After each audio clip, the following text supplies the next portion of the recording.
I just wanted to do a quick video about the pond we got here. Now, when we first got this place, we weren't exactly thinking about putting a pond, right here. We are gonna add one. It's gonna be way past them, just past them trees. Everything already wants to drain that way as it is, from like the road and those little bit of hills over there. Everything wants to kind of drain that way anyway. So we thought we would just like kind of capture the water before it went all the way down the hill. Put a little pond over there, maybe like a 20 by 20 type of pond, but that's maybe a next year type of thing. So with this one, the reason why it's here is because when it rains, this is where it wanted to pool.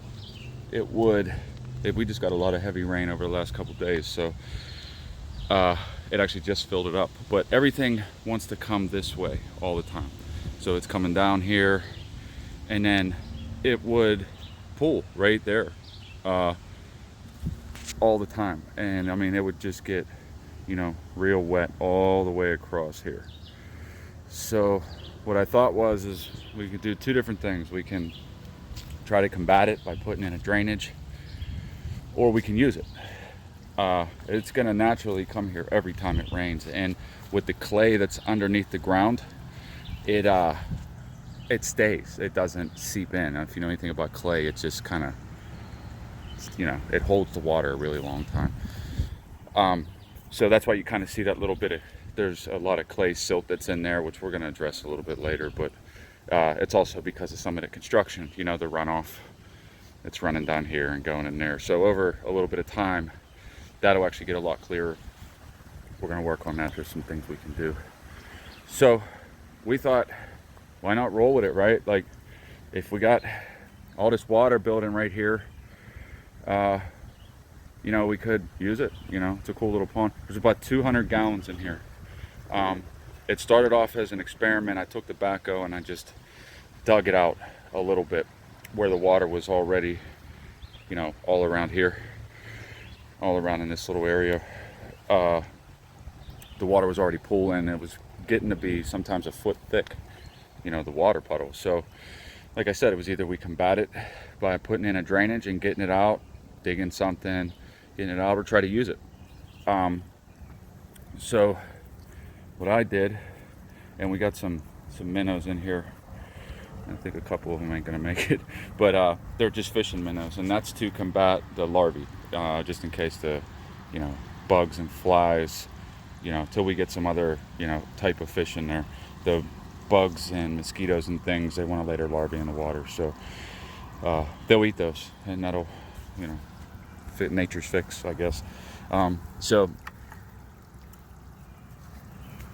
that little kind of runway right there actually works really well, because when it was raining the other day, I was standing underneath the tent right here, and I'm watching all the water, it looked like a waterfall, just coming down and going in. And maybe at some point I'll get some footage of that one over. I wish I would have at the time, but I mean, it's a significant amount. It's not a ton. It doesn't look like an actual waterfall, but it's catching a lot of the water and bringing it here.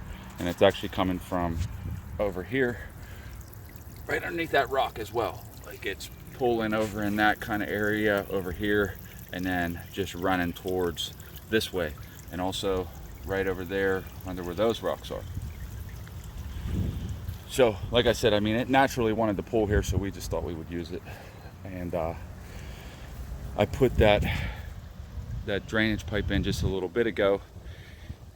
The way I'm looking at it is just try to roll with it for what we have. So we're going to use the water. We're going to let it pull here. We got the little solar pump right there. It's actually got a battery on it too, so that it'll keep running all night. Like once the sun charges it for a day or two, it'll actually run at night also, which is cool because it keeps the water fresh, keeps the water oxygenated. It doesn't start smelling, and the fish will be able to live in it.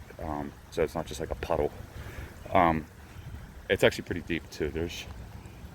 I'd say that's probably about, I don't know, 2-3 feet deep, like in the middle part. I have some pictures of, before the water filled it up, because we got a lot of rain. This is all just rainwater. And so what I was thinking was, is, you know, we got to divert it. It's going to fill up, right? It's going to fill all the way up. It's almost pretty much full right now. So I added this drain and sewer pipe. It's perforated right here, a little 4-inch pipe. And I ran it all the way out so it can run out and go over the hill. Now it's perforated so that we can also get some water for the trees and vegetation over here. And it's not just like a ton of water running out over the hill either, right? So yeah, so we don't want to erode it too much. And you know, we got some peach and apple and plum trees that are planted across here, so it could help water those too. Yeah, so, and I wrapped it with some, that's like a landscape film, you know, you put it underneath to try to keep the weeds and stuff out. And that is, so at least at this point anyway, I think is good enough for now. But you can see the root system. There's a lot of those. There is, when you dig it, it's a real pain in the ass to get through it all. But they'll find their way in them holes, you know, and clog it up. You know, a year or two, the roots are trying to find water. So the roots are going to find their way into them little holes and eventually clog it up with the root system. So we wrap it with that to try to keep that barrier. You know, it'll let the water out, not let the roots in, not let the dirt in, you know, not let the backfill once it's all the way in and the ground actually settles and everything, not let all that back in. So yeah, I mean, the whole idea is that why fight it, right? Like, why fight the fact that the water's going to pull here? Harness it, right?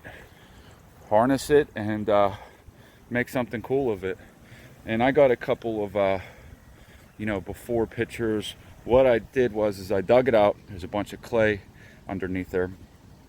And an interesting thing about the clay thing is that when you mix it with lime and fire it, you can make bricks out of it, right? Now, what I did was I took the clay and I put a bunch of lime all around it, mixed it in. It kind of hardened it, you know what I mean? Like, it's not, I would say like a soft type of mortar. And then I had some extra concrete and mortar from something I had done before. 2 bags of each. 2 bags of mortar, 2 bags of 2 60-pound bags of just regular concrete mix. I mixed them together and I just kind of sloshed it around the walls of the inside of here and all the way. So it had a barrier because, you know, once we get that clay out of it, out of the water, I want it to have a barrier so it doesn't keep coming back. So I mean, it might not be exactly permanent or anything, you know, but it'll keep a barrier in between that and the dirt. So yeah, I mean, it's something that we just kind of developed on its own. And when I had the machine out and was doing other stuff with it, I just thought, you know, let's just experiment with it and try it a little bit, see what happens. And you know, for now, it's getting close to being done. I mean, obviously we got to clean it up a little more. It looks a little nasty with the clay silt in there, but it's clean water. And we're going to put some minnows in it for now. And as the construction nears the end, where we're not making, you know, such a mess over here, we'll try and, because there'll be runoff, you know, there'll be clay runoff that's just going to keep coming over here. So once we get that part done, then we'll come back to this and try to really concentrate on, you know, cleaning it up, getting the water clear. I got some plants that are going to go, you know, sort of around the outside edge where those rocks are. A few more rocks, you know, we'll pretty it up a little bit, but just one of these things up here where, you know, it wasn't something we intended to do, but it just kind of worked out, and we're just, you know, like I said, we're just going to harness it and see, you know, I think it'll make something cool, right? So yeah, I mean, and the little fountain pump, like I said, I mean, that's not bad, right? I mean, you know, we've got the little solar panel right there. It just runs a wire down to it, and there's a pump and a small filter inside of it, which I'm sure is going to need cleaned out pretty often with this silt in here, but it could be partial filter system for that water too. So, you know, I don't know, like I said, I mean, I thought it was pretty cool.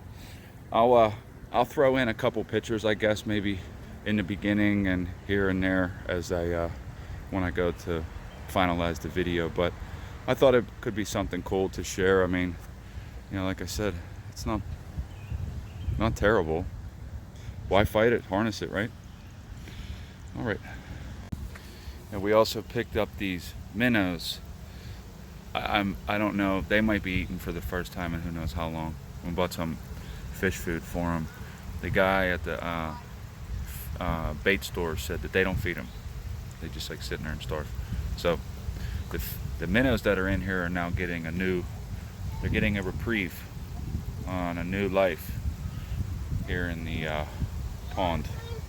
We put a couple in there by accident already. We'll see how long they live.